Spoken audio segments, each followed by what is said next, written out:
আজ করব, কাল করব, সকালে করব, বিকেলে করব, এই করে করে আর করা হয় না। বা হলেও একদম শেষ মুহূর্তে তাড়াহুড়ো করে। বেশিরভাগ সময় যদি দেখেন এমনটা হচ্ছে, তাহলে বুঝবেন আপনি দীর্ঘসূত্রিতায় আক্রান্ত। দীর্ঘসূত্রীরা বড় কাজ করতে চায়, কিন্তু সে লক্ষ্যে বাস্তব কিছু শুরু করে না। আবার শুরু না করার ব্যাখ্যা দাঁড় করাবার ব্যাপারে তারা খুব মেধাবী। তারা জানে যে দীর্ঘসূত্রিতার কারণে তাদের অনেক ক্ষতি হচ্ছে, কিন্তু এই অনুশোচনা তাদের দীর্ঘসূত্রিতাকে আরও বাড়িয়ে দেয়। মনোবিজ্ঞানীরা বলেন, দীর্ঘসূত্রিতার মূল কারণ আলস্য নয়, ভয়, অচেনার, পরিবর্তনের ভয়, নিয়ন্ত্রণ হারানোর ভয়, অশান্তির ভয় বা অন্য কোনো ভয় যার অস্তিত্ব মনের গহীনে। দীর্ঘসূত্রিতা থেকে বেরোতে হলে আপনাকে তাই প্রথমে জানতে হবে আপনি কোন ধরনের দীর্ঘসূত্রী। আজকে আমরা 5 ধরনের দীর্ঘসূত্রিতা নিয়ে আলোচনা করব এবং তার প্রতিকার জানব। 1. স্বপ্নচারী।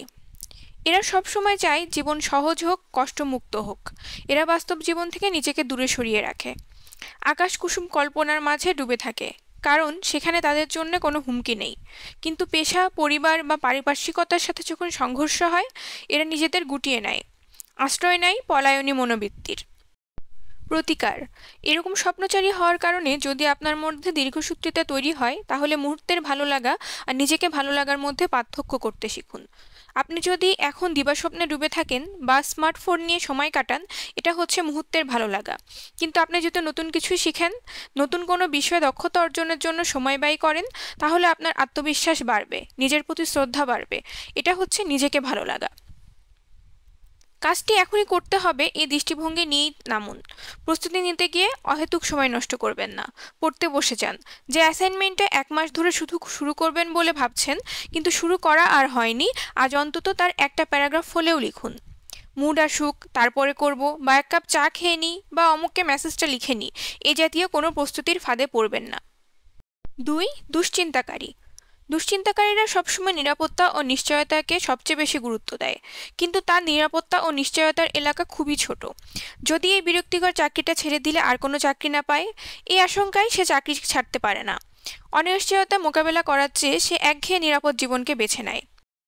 দুশ্চিন্তাকারীদের জীবনে আনন্দ খুবই কম থাকে, তারা সহজেই ক্লান্ত হয়ে যায়। প্রতিকার। অধিকাংশ দুশ্চিন্তাকারীর অন্তরেই ঘুমিয়ে আছে প্রাণবন্ত সাহসী সত্তা। আপনি যদি একঘেয়েমিতে আক্রান্ত হয়ে থাকেন, যদি কিছুই ভালো না লাগে, তাহলে আপনাকে বলিষ্ঠ সিদ্ধান্ত নিতে হবে। সবকিছুর মধ্যে বিপদ কল্পনা করা থেকে বিরত থাকুন। সিদ্ধান্ত নিন, কারণ সিদ্ধান্ত নেওয়া থেকে বিরত থাকাও এক ধরনের সিদ্ধান্ত, আর তা নিজের জন্যই ক্ষতিকর। নতুন পরিস্থিতি ও পরিবেশ সম্পর্কে শুধুমাত্র খারাপ দিকগুলো না ভেবে সম্ভাবনাগুলো নিয়ে ভাবুন। ভালো দিকগুলো নিয়ে ভাবলে অনুভূতি পাল্টে যাবে। আপনি নতুন সুযোগ গ্রহণ করতে পারবেন, নতুন কাজে হাত দেওয়ার সাহস পাবেন। 3. সংকট সৃষ্টিকারী। আমরা অধিকাংশই কোনো না কোনোভাবে শেষ মুহূর্তে কাজ ভালো করতে পারি। হাতে আর সময় নেই, এখন না করলেই নয়, তখন আমাদের মস্তিষ্ক পূর্ণদমে কাজ শুরু করে, আমরা কাজ শেষ করি। সংকট সৃষ্টিকারীরা সবসময় নাটক করতে চায়, এক ধরনের আচরণ থেকে অন্য ধরনের আচরণে চলে যায়। প্রথমে সে পরিস্থিতিকে আমল দেয় না, চাপ অনুভব না করলে শুরু করতে পারে না, পরে অতিরিক্ত সক্রিয় হয়ে ওঠে। সব বাদ দিয়ে সময় মতো কাজ শেষ করার জন্য লেগে যায়। প্রতিকার। সময়সীমার মধ্যে কাজ করা বিরক্তির কিছু নয়, এটাই নিয়ম।